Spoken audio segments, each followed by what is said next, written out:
सत श्री अकाल बेटा जी। Very good morning to all. तो आज का टॉपिक हमारा +2 फिजिकल केमिस्ट्री का chapter number 3 that is chemical kinetics. ठीक है, केमिकल काइनेटिक्स बेटा मींस, वर्ड का मतलब पहले समझो। वर्ड का मतलब पता होगा तो चैप्टर में क्या क्या आएगा ये अपने आप ही क्लियर हो जाता है। केमिकल काइनेटिक्स, केमिकल मींस यहाँ पे केमिस्ट्री में डील कर रहे हैं तो केमिकल रिएक्शंस, केमिकल रिएक्शंस की kinetic means kinetic energy you can correlate with. That means हम केमिकल रिएक्शन की स्पीड की स्टडी करेंगे यहाँ पे कि कोई भी केमिकल रिएक्शन कितने स्पीड से अपने आप को कंप्लीट कर रहा है। Like you have taken some reactant A, ठीक है, इसको आपने पर्टिकुलर कंडीशंस अप्लाई कर दी, पर्टिकुलर टेम्परेचर दे दिया, कोई कैटलिस्ट रिक्वायर्ड है वो डाल दिया।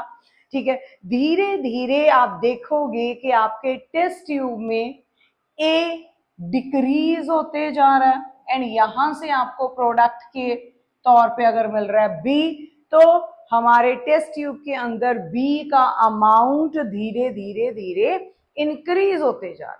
ठीक है, क्योंकि रिएक्शन तभी आपको होता हुआ नजर आएगा अगर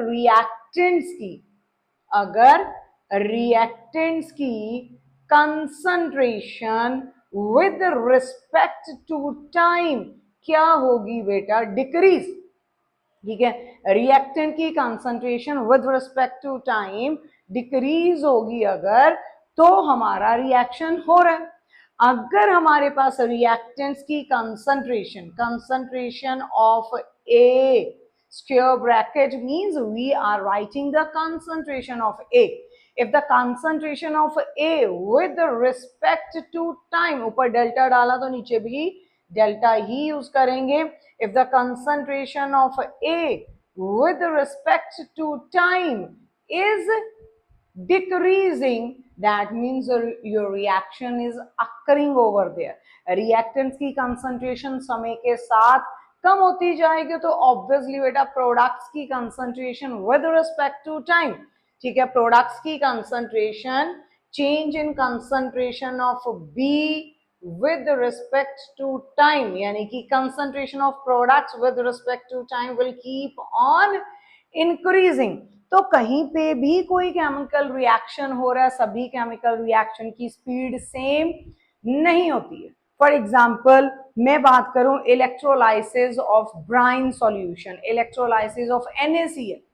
NaCl की जब आप इलेक्ट्रोलाइसिस करवाते हो, क्योंकि उसमें आयंस इन्वॉल्व है बेटा, वो reaction within no time खत्म हो जाता है। पहले बात करते हैं आयोनिक रिएक्शंस की। आयनिक रिएक्शंस वो रिएक्शंस बेटा जी जिसमें आयंस इन्वॉल्व रहते हैं, आयंस प्रेजेंट होंगे। जैसे मैंने बोला electrolysis of brine, brine means aqueous form of NaCl, इसमें कौन से आयंस इन्वॉल्व होंगे, Na positive Cl negative.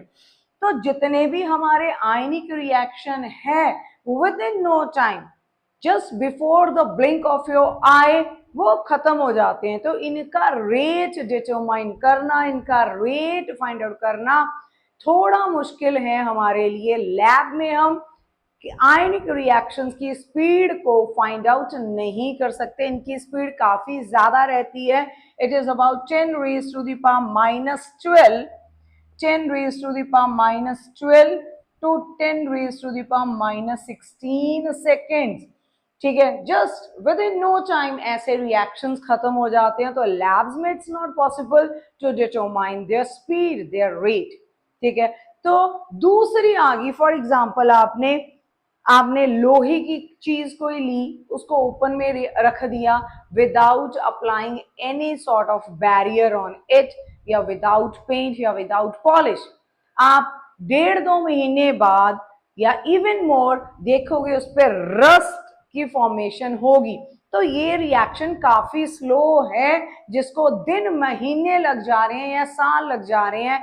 Formation of diamond is a very slow reaction, diamond millions of year, carbon को हाई टेम्परेचर हाई प्रेशर की requirement पड़ती है, तब आपका कोयला डायमंड में कन्वर्ट होता है. Means a very lengthy process.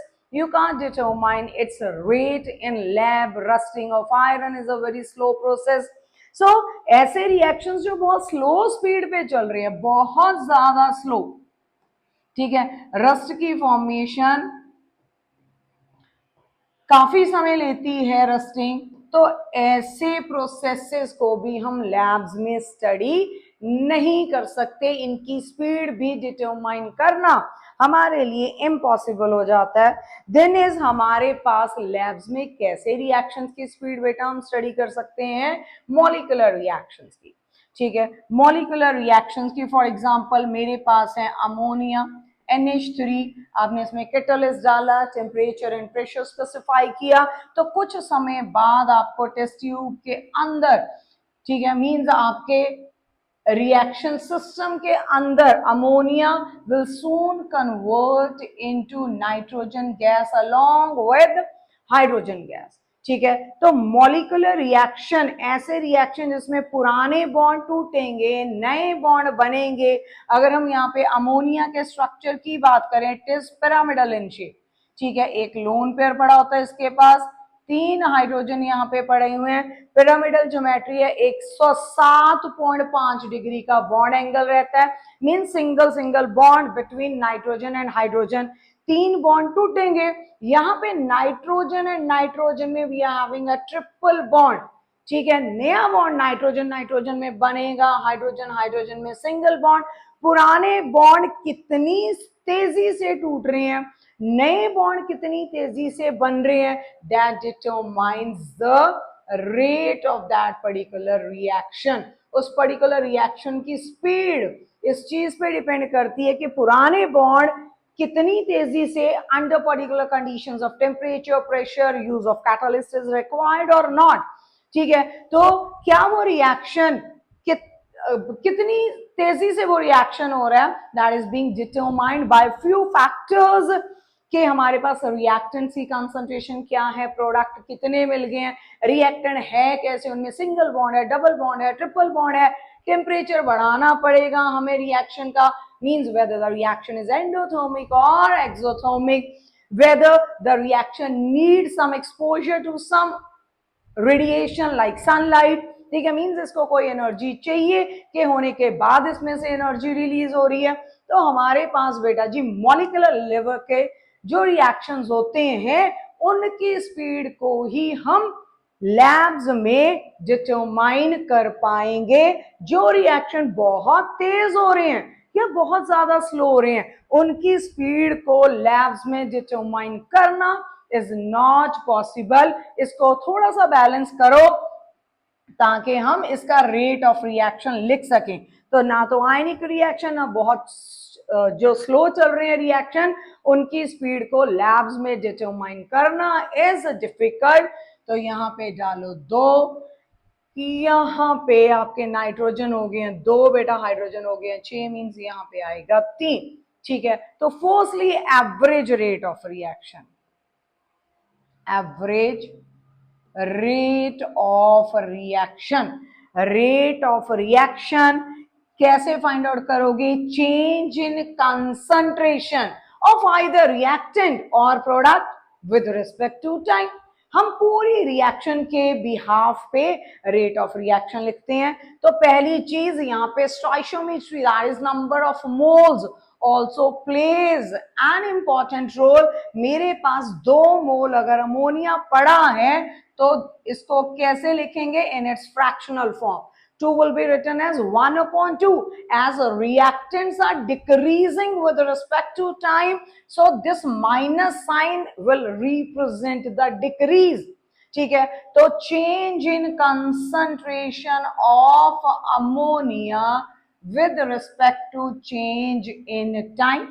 ठीक है, rate of reaction stoichiometry fractional form, minus का साइन रिप्रेजेंट कर रहा है कि हम रेट ऑफ रिएक्शन किसके आधार पे लिख रहे हैं? On the basis of reactants we are writing the rate of reaction. ठीक है, देन इज Moving further, हमारे पास what is stoichiometry of nitrogen? That is 1 and nitrogen is a part of product. तो products का लिखोगे, you can write it 1 on 1 or simply no need to write the stoichiometry when your number of moles is 1. ठीक है, तो यहाँ पे products के behalf पे लिख रहे हो बेटा change in concentration of nitrogen. Square bracket क्या रिप्रेजेंट करता है? कंसंट्रेशन को रिप्रेजेंट करता है आपका square bracket with respect to change in time. ये हमारे पास हो गया प्रोडक्ट के बिहाफ से.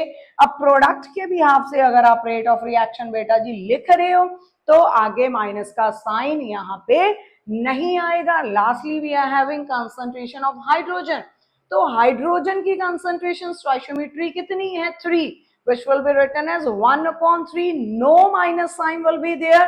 Reason being, we are talking about rate of reaction on behalf of products. Products change in concentration of a hydrogen with respect to change in time. So this is the way of representing your average rate of reaction on behalf of reactants. Reactant के behalf पे लिख रहे हो बेटा तो आगे minus का sign. Products के बिहाफ पे लिख रहे हो तो आगे कोई साइन नहीं, means positive sign you can see. ठीक है बेटा. अब यहीं से एक और चीज डिस्कस करते हैं, वो क्या है? Let's talk about. यहाँ पे हमारे पास rate of reaction is ROR, abbreviation to this. ये टर्म जो है क्योंकि रिएक्टेंट्स की बात हो रही है, this is said as rate of disappearance.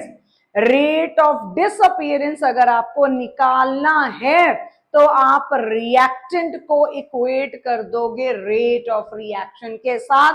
इसमें स्टोइचियोमेट्री का कोई भी रोल नहीं है. स्टोइचियोमेट्री का कोई रोल नहीं होता जब आप रेट ऑफ डिसअपीयरेंस निकाल रहे हो. रेट ऑफ डिसअपीयरेंस मतलब कितनी स्पीड से आपका रिएक्टेंट डिसअपीयर हो रहा है, खत्म हो रहा है, प्रोडक्ट्स में कन्वर्ट हो रहा है.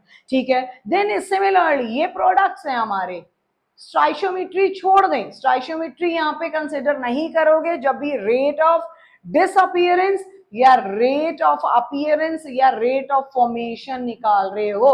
रेट ऑफ फॉर्मेशन मतलब कितनी तेजी से आपको यहाँ पे प्रोडक्ट मिल रहे हैं, वो चीज भी आप यहां से निकाल सकते हो. पहले क्या करो, हर बार फॉर एग्जाम्पल, एक एग्जाम्पल के तौर पे उठा लेते हैं. हमारे पास एक रिएक्शन है, let this be 2A plus B gives 3C, right? If I give you rate of disappearance, suppose I have given you rate of disappearance, मैंने आपको rate of disappearance दे दिया कितना?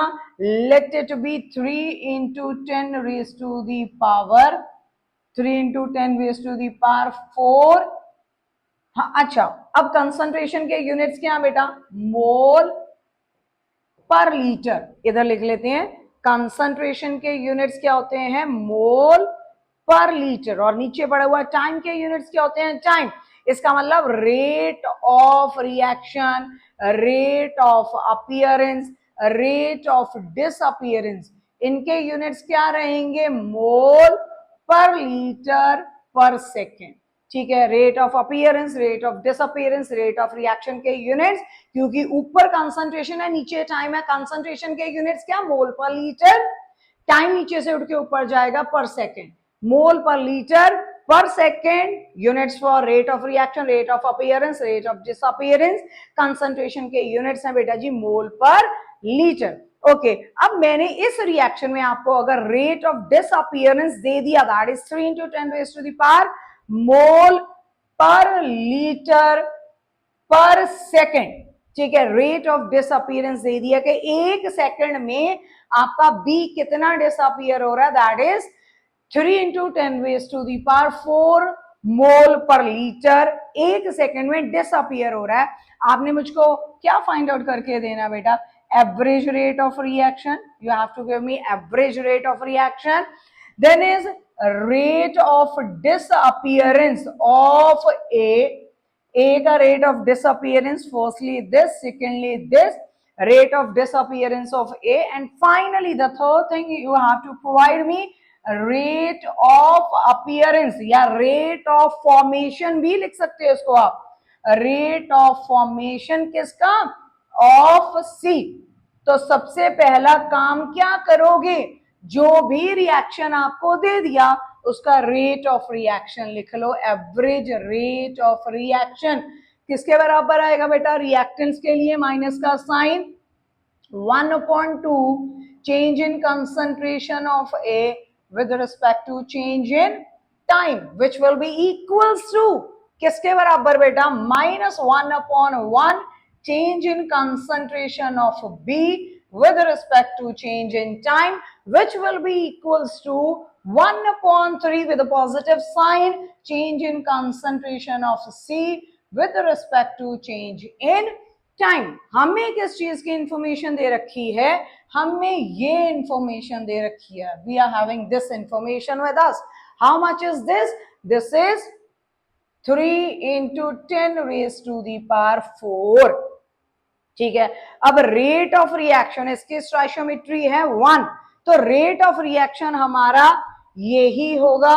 अगर इन दो पार्ट्स को आप उठा के इक्वेट करोगे बेटा, तो ये आपका रेट ऑफ रिएक्शन होगा, means rate of reaction is equals to negative of this 1/1 will be 1, यानी कि change in concentration of B upon change in time, जो कि आपको दे रखा है कितना, 3 into 10 raised to the power 4 mole पर लीटर पर सेकेंड। तो आपका रेट ऑफ रिएक्शन ये आ गया। अगली चीज आपको फाइंड आउट करनी है, this is your first part. Secondly you have to find out rate of disappearance of A। Rate of disappearance of A reaction था, ए के आगे स्टोइचियोमेट्री लिख रखी है, आपको ये चीज फाइंड आउट करनी है बेटा, ये फाइंड आउट करनी है, ये रेट ऑफ डिसअपियरेंस।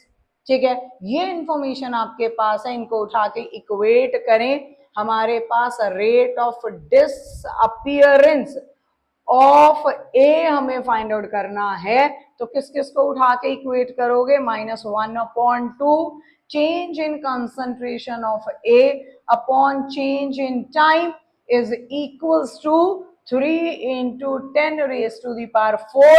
हमें सिर्फ इतने 5 की इंफॉर्मेशन चाहिए, इसका मतलब ये 2 उठ के किधर जाएगा, ऑन द अदर साइड।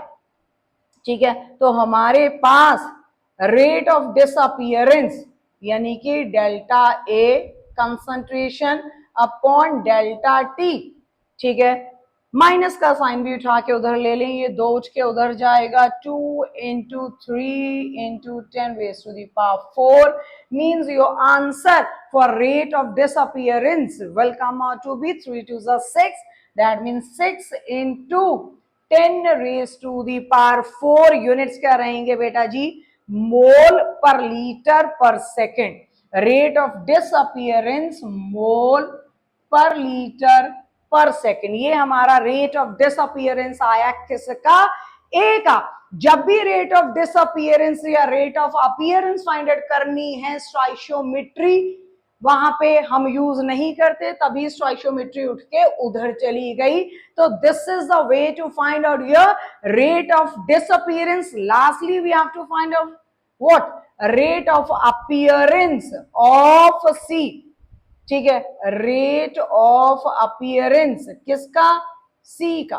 ठीक है बेटा, इसके लिए कौन सी इंफॉर्मेशन उठा के, इंफॉर्मेशन उठा के इक्वेट करोगे, यहाँ पे हमारे पास ये है, हमारे पास ये है, इन दोनों को उठा के इक्वेट कर दें, हमारे पास बेटा जी it will be 1/3 delta C concentration upon delta T is equals to this, equal to में पड़े हैं सारे, इसकी इंफॉर्मेशन हमारे पास है, that is 3 into 10 raised to the power 4। Rate of appearance find out कर रहे हो बेटा, ये 3 उठ के जाएगा उधर, 3 उठ के उधर जाएगा, तो आपके पास रेट ऑफ अपीयरेंस, ऑफ सी आएगा, that is 3 into 3 into 10 raised to the power 4 means 3 3s are 9, 9 into 10 raised to the power 4 mole पर लीटर पर सेकेंड। ठीक है, तो हमारे पास rate of appearance of C आ गया, rate of disappearance of A आ गया बेटा जी, ये rate of disappearance of B हमें दे रखा था, रेट ऑफ रिएक्शन हमारे पास आ गया। तो सारी चीजें हमने यहां से कैलकुलेट कर ली for our rate of reaction. ठीक है, सारी की सारी चीजें हमने यहां से कैलकुलेट की। तो रेट ऑफ रिएक्शन का क्या मतलब होता है यहाँ पे, what do you understand by rate of a reaction? Rate of a reaction means your speed of reaction with respect to time। ठीक है, रेट समय के साथ कुछ रिएक्शंस बहुत फास्ट, कुछ रिएक्शंस बहुत स्लो रहते हैं। यहां से बेटा आपको पता चल गया रेट ऑफ रिएक्शन। अब हमारे पास रिएक्टेंट्स की कंसंट्रेशन समय के साथ क्या हो रही है, डिक्रीज। अगर हम ग्राफ के बेसिस पे इसको डिस्कस करें, on the basis of graph concentration versus time, ठीक है, कोई एक रिएक्शन लिख लेते हैं, ए plus B gives you see, तो ये हमारे रिएक्टेंट्स हैं। अगर हम कंसंट्रेशन इधर किसी भी एक रिएक्टेंट की ले लें विद रिस्पेक्ट टू टाइम बेटा, तो रिएक्टेंट्स की कंसंट्रेशन समय के साथ क्या हो रही है, इट इज डिक्रीजिंग। तो आपके पास ग्राफ कैसा आएगा यहां से, it will be somewhat like this. ठीक है, रिएक्टेंट्स की concentration with respect to time decrease होती है। अगर इसी ग्राफ को हम on the basis of products discuss करें बेटा जी, so concentration versus time, but this time on the basis of products with respect to time। Products की कंसंट्रेशन समय के साथ क्या होती है, इंक्रीज होती है। एक टाइम पे आके सैचुरेशन पॉइंट यहाँ पे आ जाता है। एक ही ग्राफ में अगर हमने दोनों ड्रॉ करने हैं एक ही ग्राफ में, even then you can do so concentration versus time का ग्राफ एक ही ग्राफ में on the basis of reactants and products, so concentration versus time. अगर आपका ग्राफ ऐसे जा रहा बेटा तो वो किसके लिए है, प्रोडक्ट्स के लिए। एंड अगर आपका ग्राफ बेटा जी कुछ ऐसे आ रहा है तो वो किसके लिए है, वो रिएक्टेंट्स के लिए। रिएक्टेंट्स की कंसंट्रेशन समय के साथ कम हो रही है, एक पॉइंट पे जाके वहां पे सैचुरेशन पॉइंट भी आ जाता है। सारे के सारे रिएक्टेंट्स कभी भी 100% रिएक्शन कंप्लीट नहीं होता, तो हमारे पास एक पॉइंट पे आके सैचुरेशन पॉइंट आएगा। हमारे पास कंसंट्रेशन रिएक्टेंट्स की समय के साथ कम हो रही है, प्रोडक्ट्स की समय के साथ बढ़ रही है। अगर आपको बोला जाए यहाँ पे कि हाँ जी एक पर्टिकुलर टाइम पे आपने हमें एक पर्टिकुलर टाइम पे, for example this time is 4 second, एक पर्टिकुलर टाइम पे आपको मुझे क्या देना है, रेट ऑफ डिसअपीयरेंस ऑफ किसका है, ये ग्राफ ए का, rate of disappearance of A आपने मुझे देना है यहां से at what time, at 4 second. तो यहां से बेटा जी 4 सेकेंड को टच करता हुआ आप क्या ड्रॉ कर दोगे, एक स्लोप। 4 सेकेंड को टच करता हुआ एक स्लोप, ये एंगल आपको क्वेश्चन देगा या आपको डायग्राम देगा। फॉर एग्जांपल अभी के लिए कंसिडर कर लेते हैं इसको 45 डिग्रीज। तो हमारे पास स्लोप किसके बराबर रहता है बेटा, वो स्लोप इक्वल्स टू, हमारे पास ये स्लोप जो है यहाँ पे कितने डिग्री का एंगल बना रहा है, 45 डिग्री। ठीक है, हमारे पास स्लोप किसके बराबर रहता है, यहां से अगर आपको स्लोप फाइंड आउट करना पड़े that is tan theta firstly.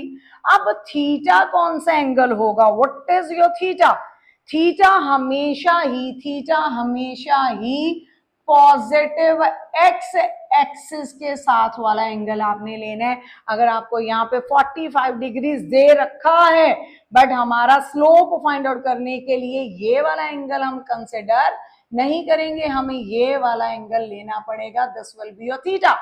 तो ये थीटा कितना होगा बेटा, 180 में से 45 को माइनस कर दो, कितना बच रहा है पीछे, how much it will B, okay, or you can write this as such straight way, it will be your tan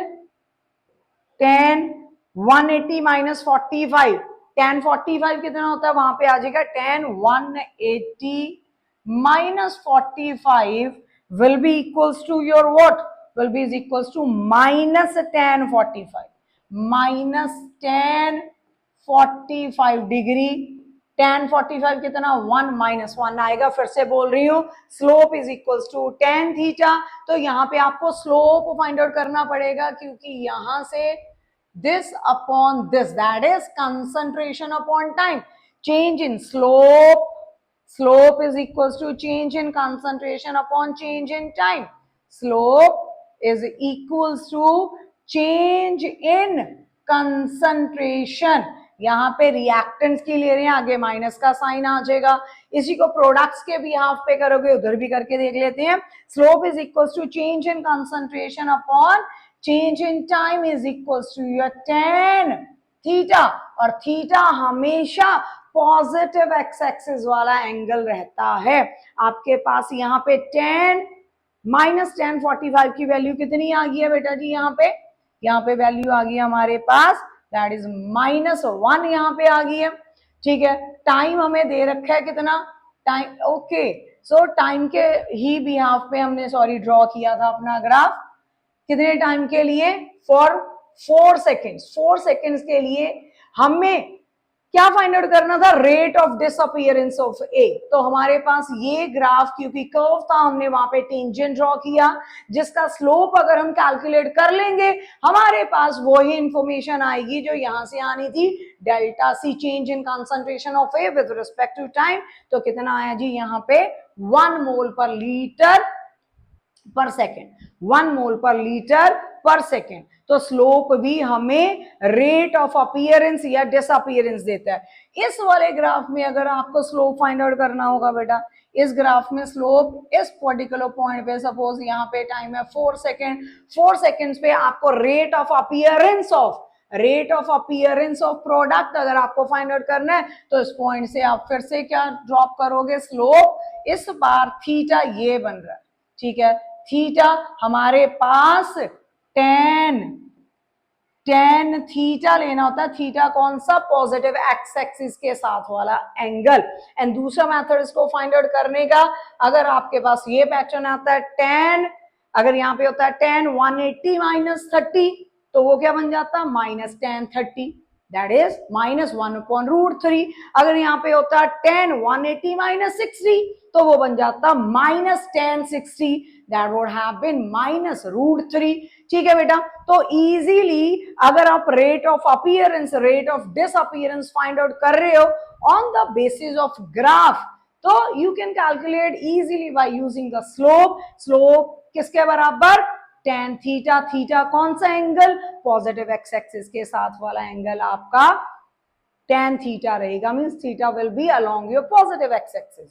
ठीक है, कुछ एक और क्वेश्चन डिस्कस कर लेते हैं सेम टॉपिक पे।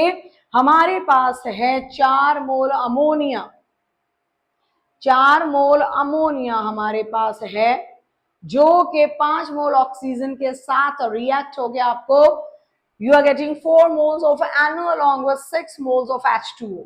ठीक है, what things you have to calculate over here is rate of formation of NO आपको दे रखा है, pretty good।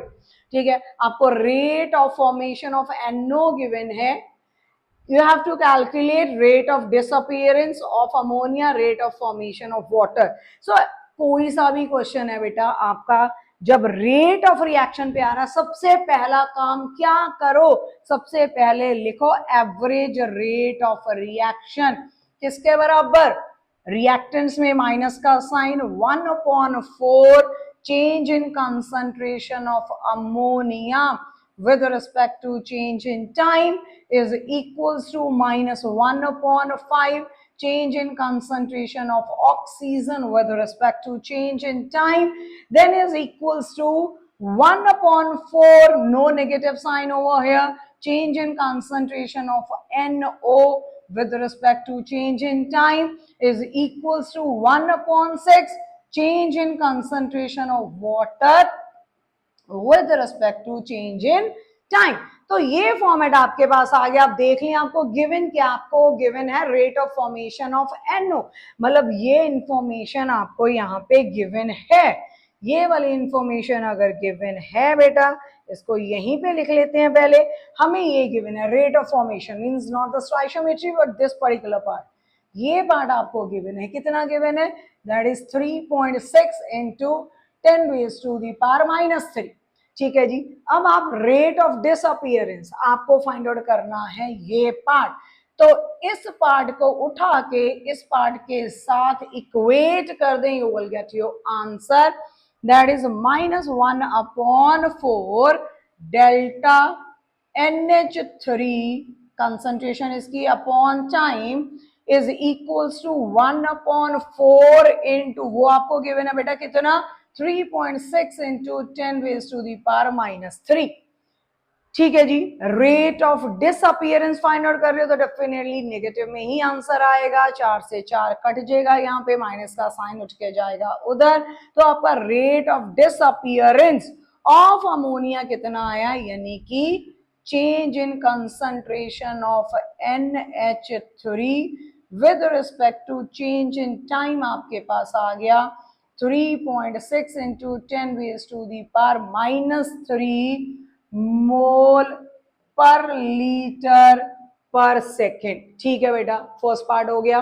उसके बाद आपको फाइंड आउट करना है rate of formation of water. Rate of formation, अब आपके पास ये इंफॉर्मेशन भी है बेटा, ये आपको ऑलरेडी गिवन है, या तो सिर्फ इतना पार्ट उठा लें, इक्वेट कर दें, you will get your answer from here. थोड़ा बोर्ड छोटा कर लेते हैं ताकि सारी इंफॉर्मेशन यहीं पे रहे। हमारे पास है इतना पार्ट उठा के अगर इक्वेट करेंगे, will be having 1/4 3.6 into 10⁻⁻3 is equals to 1/6। हमें ये फाइंड आउट करना है change in concentration of water with respect to change in time. Rate of formation of water हमें फाइंड आउट करना है। ये 6 उठा के इधर लेके आए, आपका क्या बनेगा, it will B 6/4 into 3.6 into 10⁻⁻3। यहां से आपका rate of appearance delta H2O upon delta T यहां से आएगा। यूनिट्स क्या रहेंगे बेटा जी पीछे, रेट ऑफ अपीयरेंस है क्या, मोल पर लीटर पर सेकेंड। इसको कैलकुलेट कर लें, सिंप्लीफाई हो जाएगा, you can easily do it.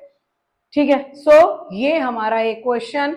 अगला क्वेश्चन आप खुद ट्राई करके देखो फास्टली। हमारे पास क्या क्या दे रखा है यहाँ पे, we are having 2 moles of N2O5 giving you 4 moles of brown color gas, that is nitrogen dioxide plus oxygen you are getting from here। ठीक है, हमारे पास इनिशियल कंसंट्रेशन गिवन है किसकी, N2O5 की। उसके बाद हमें फाइनल कंसंट्रेशन भी गिवन है, टाइम भी गिवन है। तो ऐसा क्वेश्चन सबसे पहले रेट ऑफ रिएक्शन ही लिखोगे, rate of reaction is equals to -1/2 change in concentration of N2O5 upon change in time is equals to 1/4 change in concentration of this with respect to change in time is equals to 1/1 change in concentration of oxygen with respect to change in time। ठीक है बेटा, ये चीजें आ गई। अब ये कैसे find out करोगे, how you will be able to calculate your this particular part. इसको कैसे कैलकुलेट करोगे, हमारे पास change in concentration means final concentration minus initial concentration. Final कितनी है हमारे पास, that is 2.08 final concentration minus initial concentration that is 2.33 upon change in time is 184 minutes है। इसको सेकेंड्स में कन्वर्ट करना है टाइम को, तो यहीं पे किससे मल्टीप्लाई कर दोगे बेटा, इसको 60 से मल्टीप्लाई कर दोगे। ये इंफॉर्मेशन है हमारे पास, आगे पड़ा हुआ है ये। This is your rate of reaction, यहां से आपका रेट ऑफ रिएक्शन आ जाएगा इजीली, ठीक है। So change in concentration, change in concentration, change in concentration कितना आ रहा है हमारे पास 2.33 में से 2.08 को माइनस किया, 13 में से 8 गए बेटा, 5 टू 0.25, ठीक है। Change in final minus initial, minus 0.25 upon 184 into 60, बाहर भी माइनस का साइन पड़ा हुआ है, अंदर भी माइनस का साइन पड़ा हुआ है, दिस विल गो ऑफ। इसको कैलकुलेट करोगे आपका यहां से आंसर आएगा किस चीज का, कैलकुलेट कर लेते हैं। हमारे पास आएगा यहां से 25 अपॉन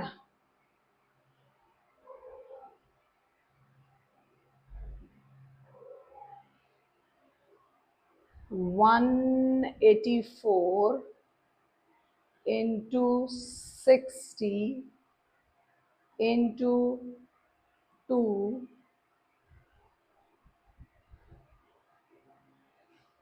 कितना बना 22080, ठीक है। ऊपर है 0.25, 0.25, ठीक है, इट इज 0.25, तो हमारे पास यहां से आंसर आएगा बेटा 0.25 divided by 22080, which is this much, कितना आया 0.00113224, ठीक है जी। ये आपका आया रेट ऑफ रिएक्शन। पॉइंट पीछे मूव कर दो, पॉइंट पीछे मूव करोगे आपका रेट ऑफ रिएक्शन यहां से कितना आएगा 1 2 3 4 5, 1.1 into 10 raised to the power minus 5 mole पर लीटर पर सेकेंड। ये आपका यहां से आया रेट ऑफ रिएक्शन, ठीक है। रेट ऑफ रिएक्शन मैंने पहले भी कहा था, जब भी कैलकुलेट करते हो तो स्टोइचियोमेट्री मैटर करेगी। रेट ऑफ फॉर्मेशन, अब आपके पास रेट ऑफ रिएक्शन आ गया, इसको उठा के किसके साथ इक्वेट कर दो बेटा, किसके साथ, रेट ऑफ रिएक्शन आ गया, हमें इसके साथ उठा के इक्वेट कर दें, you will get your rate of formation of this. यहीं पे थोड़ा सा लिख रही हूं बेटा, हमारे पास कितना आया था 1.1 into 10 raised to the power minus 5 is equals to 1/4।